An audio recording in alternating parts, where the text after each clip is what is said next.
Art college থেকে পড়লেই শিল্পী হওয়া যায়, আর্ট কলেজে না পড়লে হওয়া যায় না, এগুলো তো বিশ্বাস করি না। আর দুর্গাপুজোর সঙ্গে যতটা না ধর্ম আছে তার থেকে বেশি আছে সংস্কৃতি।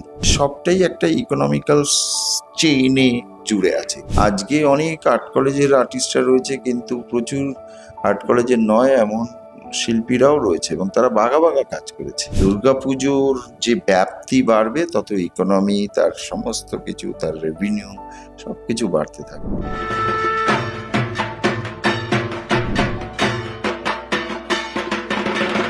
কেউ কেউ আর্ট কলেজ থেকে যেমন পাশ করছেন, আরও অন্যান্য কলেজও আছে, তো সেদিক থেকে যারা আর্ট কলেজের স্টুডেন্ট নয় তাদের আপনি কি সাজেশন দেবেন? তারা কিভাবে কাজ শুরু করবে বা তাদের নিয়ে কোনো চিন্তা ভাবনা, তারা যদি আপনার সঙ্গে যুক্ত হতে চান বা মিলে ঝুলে কাজ করতে চান সেক্ষেত্রে? প্রচুর দেখুন, একজন শিল্পীর বাইরেও তো আমি একজন মানুষ, সামাজিক জীব, এবং আমার যেহেতু আর একটা চর্চাও আছে, আমার একটা সংগঠনও আছে, তো আমি এগুলো বুঝি, চেষ্টাও করি যতটুকু মানবিক হওয়া উচিত বা যতটুকু সামাজিক দায় আছে পালন করা উচিত, যতটুকু পারা যায় চেষ্টা করি। কতটা পারি আমি জানি না। প্রচুর ছেলে মেয়েকে সুযোগ করে দেওয়া যাতে তারা স্টেপ আপ করতে পারে, পুজোতে আসতে পারে, এরকম আমি যতটা পেরেছি আমি করেছি। এখনো আমি চেষ্টা করি। শুধু শিল্পী, আধা শিল্পী, শিল্পী নন, এরকম সাধারণ হয়তো মানুষ, তাকে নিয়ে ভাবা, তাকে একটা বড় কাজের অংশ করে ফেলা, একটা অর্থনৈতিক সচ্ছলতা দেওয়া চেষ্টা করেছি। কম হোক বেশি হোক, বাট চেষ্টা করেছি, সেটা এখনো করে যাই। আর্ট কলেজ থেকে পড়লেই শিল্পী হওয়া যায়, আর্ট কলেজে না পড়লে হওয়া যায় না, এগুলো তো বিশ্বাস করি না। আর্ট কলেজে পড়ার একটা অ্যাডভান্টেজ তো থাকে, কারণ ছেলেমেয়েরা কিছুটা শেখে, প্রচুর ছেলে মেয়েদের মধ্যে তারা বড় হয় ওই শিল্প চর্চার মধ্যেই যারা আছে, তার ফলে তারা একটা অ্যাডভান্টেজ পায়।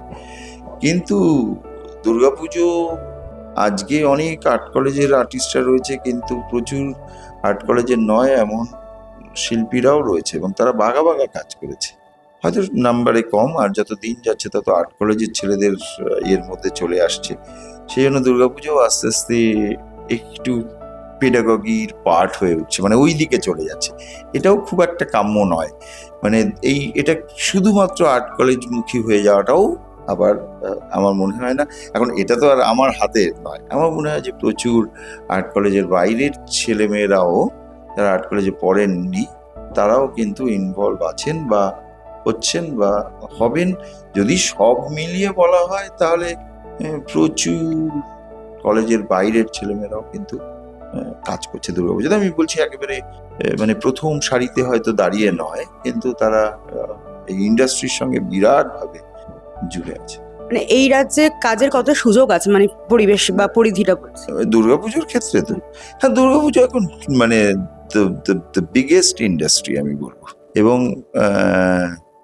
এবং যে ইকোনমিটা জেনারেট করে সেটা বিরাট একটা, এবং একটা অদ্ভুত ইকোলজি তৈরি হয়েছে, অটোমেটিক্যালি তৈরি হয়েছে।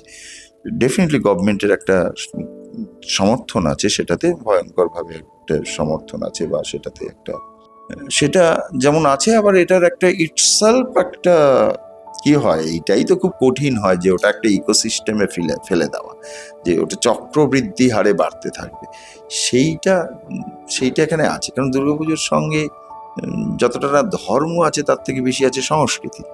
সেই জন্য যিনি বাঙালি তিনিই দুর্গাপুজো তার মনে করেন, বুঝতে পেরেছেন? তো ওখানে ধর্মটা অত ডমিনেট করে না, সেটা একটা সুবিধা আছে। দুই হচ্ছে সবটাই একটা ইকোনমিক্যাল চেইনে জুড়ে আছে, একদম ফুচকালা থেকে শুরু করে, শাড়ি বিক্রেতা থেকে শুরু করে, পোশাক আশাক থেকে শুরু করে, সেইটা একদম চেনে বাঁধা আছে। তার ফলে যত এটা দুর্গাপুজোর যে ব্যাপ্তি বাড়বে তত ইকোনমি, তার সমস্ত কিছু, তার রেভিনিউ সবকিছু বাড়তে থাকে।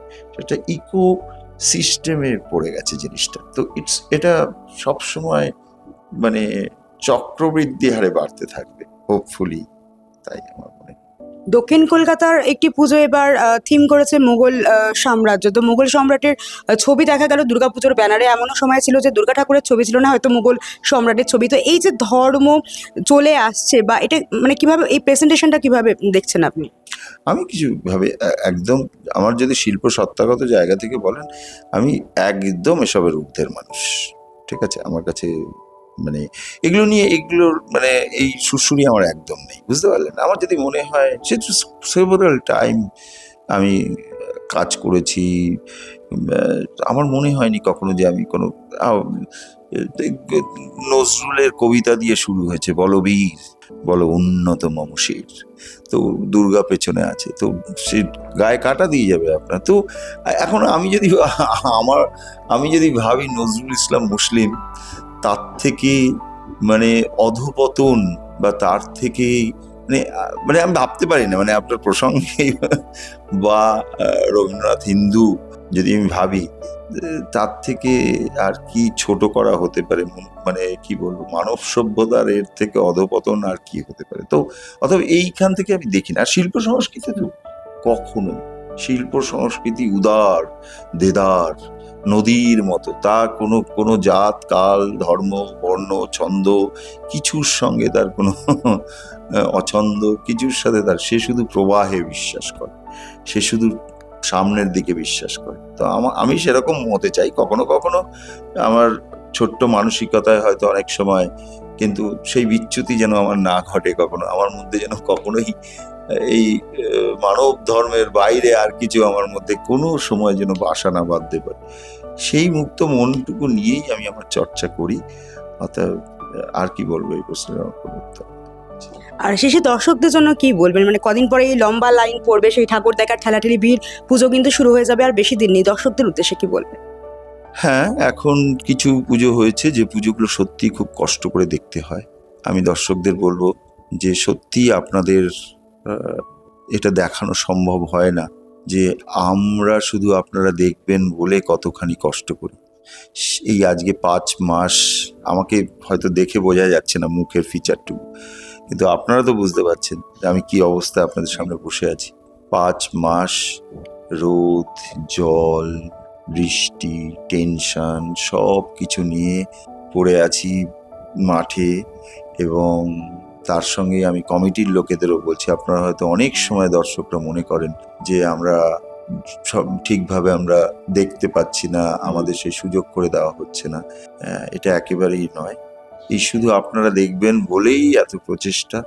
শুধু একটু ধৈর্য ধরে কষ্ট করে আপনাদেরও দেখতে হবে, একবার না হলে দুবার আসুন, চেষ্টা করুন। মানে বিষয়টা এরকম নয়, কারণ এখন এত, আমি যে পুজোটা করছি এটাই 1,27,00,000 লোক হয়েছিল গতবার, এটা পুলিশের কাউন্টিং। বুঝতেই পারছেন যে এত অল্প সময়ের মধ্যে 1,27,00,000 লোক একটা জায়গায় যদি আসে, তাহলে সেটার ম্যানেজমেন্ট যারা করে তারা কি ভয়ঙ্কর। আপনি শুধু, আমি দর্শকদের জন্য বলবো, একটু নিজের দিকে তাকিয়ে ভাবুন। এবং আমরা 5-6 মাস প্রচুর অর্থ জোগাড় করে নিয়ে সে কমিটি শিল্পীকে দিচ্ছে, শিল্পী কিছু একটা সৃষ্টি করছে, সব কিছু আপনাদের জন্য। কিন্তু একটু ধৈর্য ধরে কষ্ট করে লাইন দিয়ে এটা দেখতেই হবে, তাছাড়া তো কোনো উপায় নেই অন্যভাবে দেখানো। এইটুকুই। একদমই তাই। অনেক অনেক ধন্যবাদ শিল্পী ভবতোষ সুতারের সঙ্গে আজ আমরা কথা বললাম যে সবটাই কিন্তু আপনাদের জন্য, যে শিল্পকর্ম, যে পুজো প্রস্তুতি চলছে, সবই আপনাদের জন্য। শুধু একটু ধৈর্য ধরে দেখুন। আর যে ভিড়টা হচ্ছে সেটা নিয়ন্ত্রণ করার জন্য প্রশাসনকেও হিমশিম খেতে হয়, কারণ তারা প্রত্যয় নর্তের মধ্যে এমন একটা পুজো যে এবারে আরও উপচে পড়বে ভিড়, এটা কিন্তু বলাই বাহুল্য। আবার অন্য কোনো পর্বে অন্য কোনো শিল্পীর সঙ্গে আমরা শিল্পীর চোখে শিল্প নিয়ে আলোচনা করব। ক্যামেরায় সমীরের সঙ্গে আমি Pallavi, today story, Kolkata. Today story, মানুষের স্বার্থে, তাবেদারির ঊর্ধ্বে।